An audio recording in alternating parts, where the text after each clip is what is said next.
안녕하세요, 2학년 여러분. 기말고사 치르느라 고생이 많았습니다. 무사하게 치르게 되어서 참 다행이라고 생각하고요. 고생 많았어요. 날씨도 추운데. 기말 시험은 끝났지만 온라인 수업은 30일까지 진행됩니다.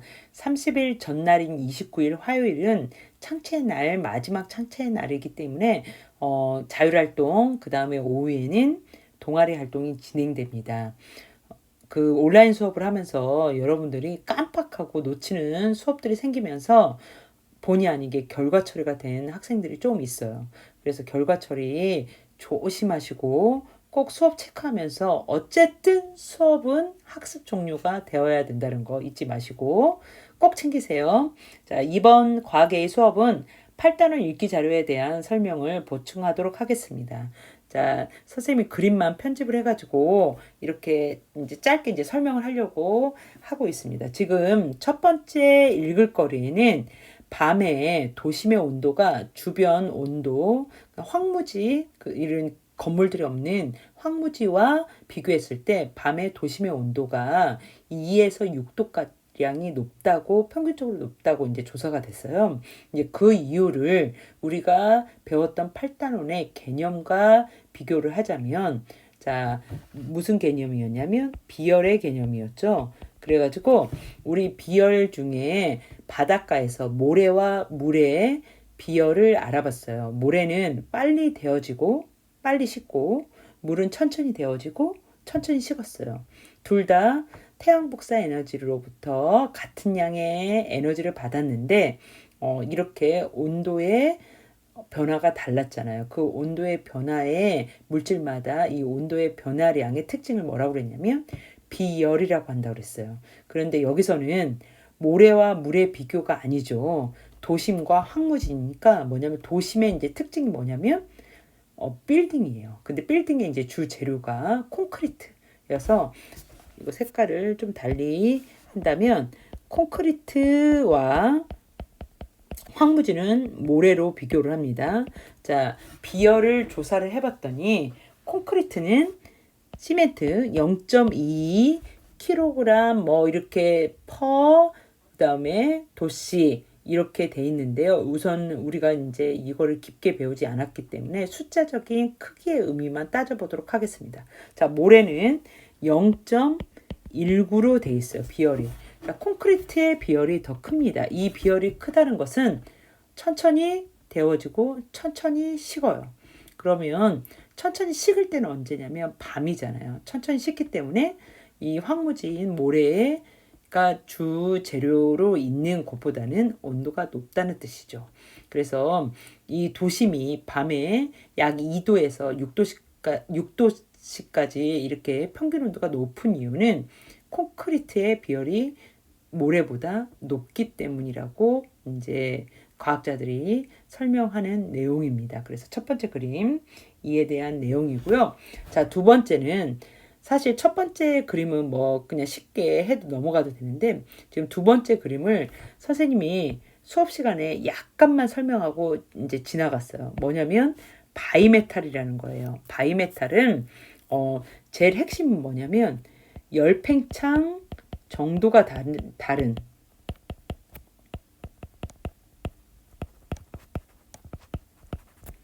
두 금속을 이용합니다.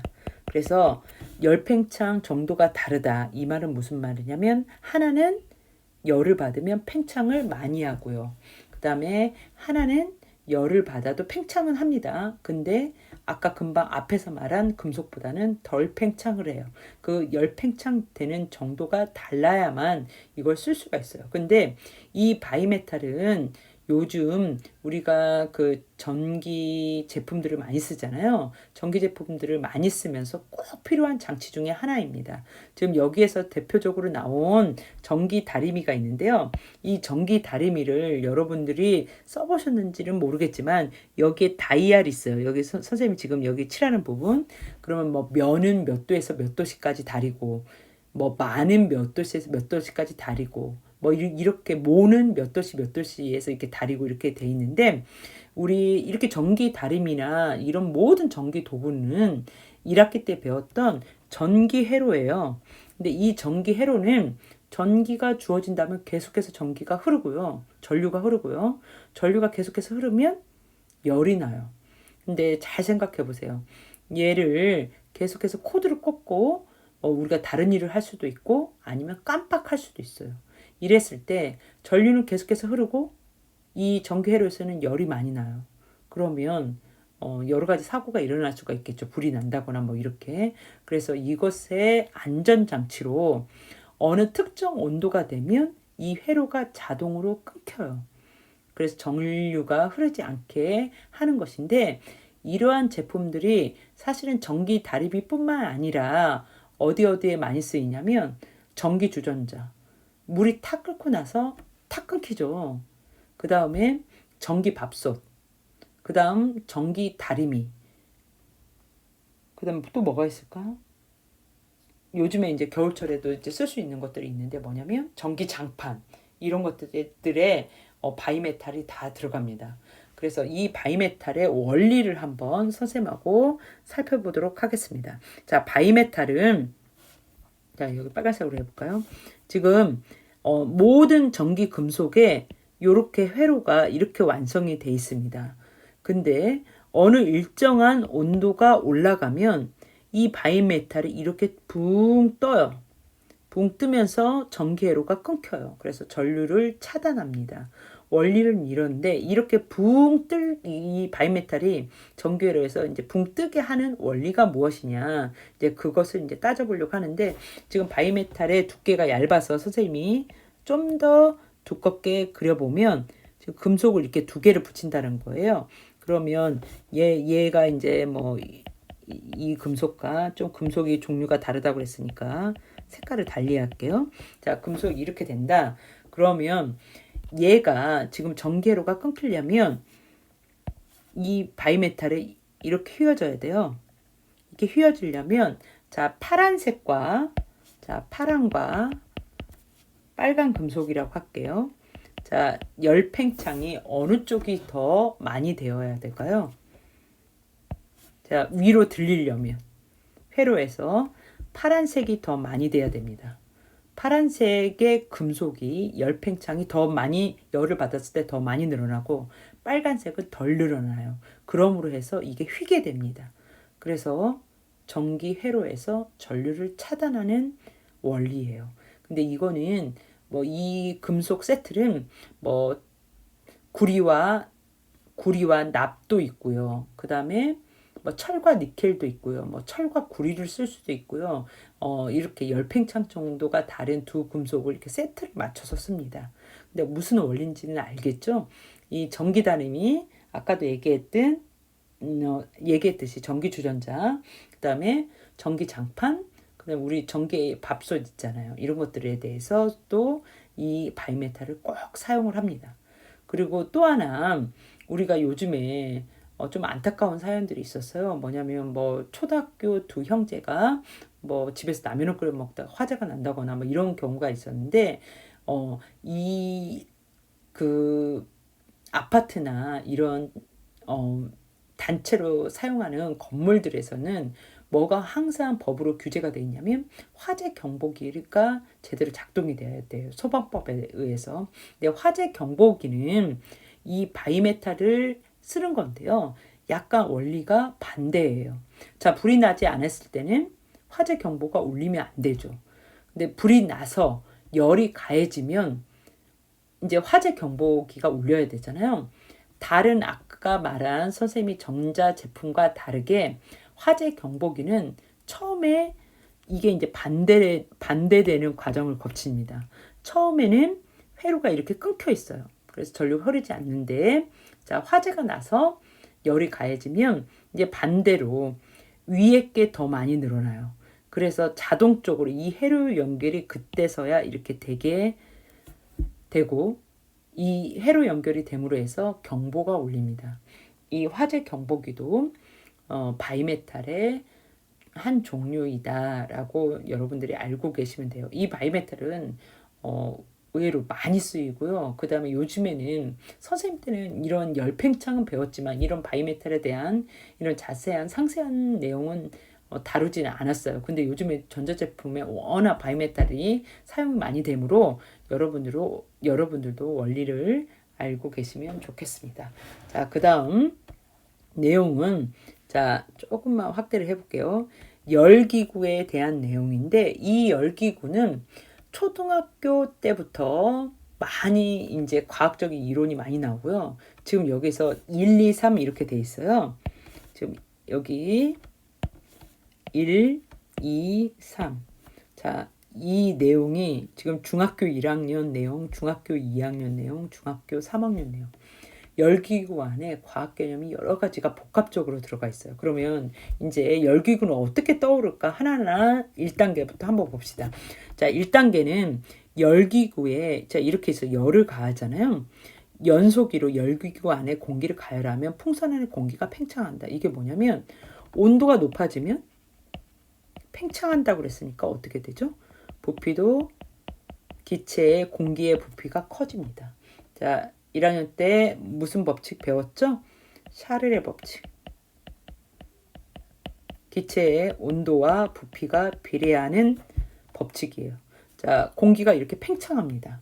그러면 자, 공기가 이렇게 팽창하면 어떤 일이 벌어지냐면 그리고 이 연소기로 이렇게 공기를 데우면 풍선 안에 따뜻한 공기는 대류에 의해 위로 올라가고 위에 있던 차가운 공기가 아래로 내려옵니다. 그래서 전체적으로 풍선 안의 공기가 높아집니다. 자, 이거는 열의 전달 방법 중에 우리 2학년 때 배웠던 내용이잖아요. 전도, 대류, 복사 중에 자, 기체와 액체의 열의 전달 방법인 대표적인 방법인 대류를 설명하고 있죠.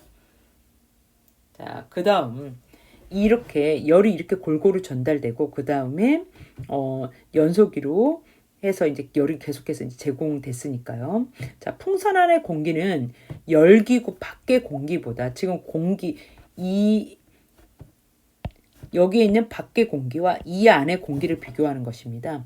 풍선 안의 공기가 열기구 밖의 공기보다 밀도가 작죠. 왜냐하면 온도가 올라갔잖아요. 그리고 이 공기 분자의 운동이 활발해졌어요. 활발하면 필요로 하는 공간이 커진다고 그랬잖아요. 그래서 부피가 커져요. 자, 그러면 밖의 공기는 좀 촘촘하고요. 열기구 안의 공기는 좀 밀도가 낮죠. 밀도가 낮은 공기는 주변보다 밀도가 낮으면 위로 떠오르게 됩니다.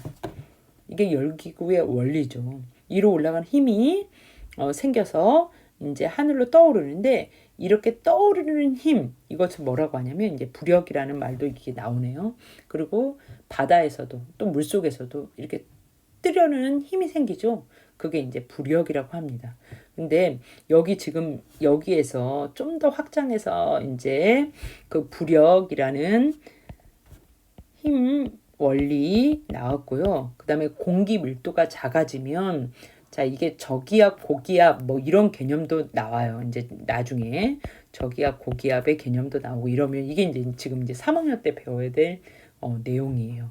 그래서 이 열기구를 하나를 선생님이 이렇게 보니까 지금 중학교 1학년, 중학교 2학년, 중학교 3학년 사실은 기체, 액체, 고체라는 그 물질의 세 가지 상태인 그 초등학교 때 내용부터 해가지고 모든 지금까지 배웠던 내용들과 이렇게 연결 지을 수 있어서 쌤이 일기 자료에 한번 넣어봤습니다.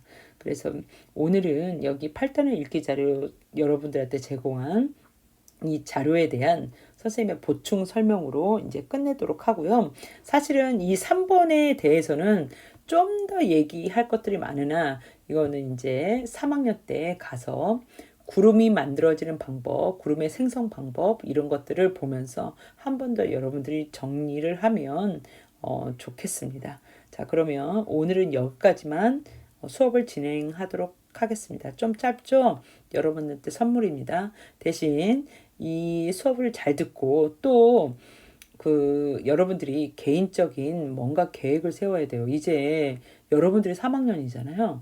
독서 계획을 세우든 뭐 겨울방학 어떻게 보낼 것이든 내가 수학 어디 부분을 할 것이든 또는 영어 어디를 뭐 끝내겠다 이런 목표를 세우시고 그것을 작은 목표를 성취하는 작은 성공의 성취감을 느껴보셨으면 좋겠습니다. 자, 오늘 수업 여기까지 진행하도록 하겠습니다.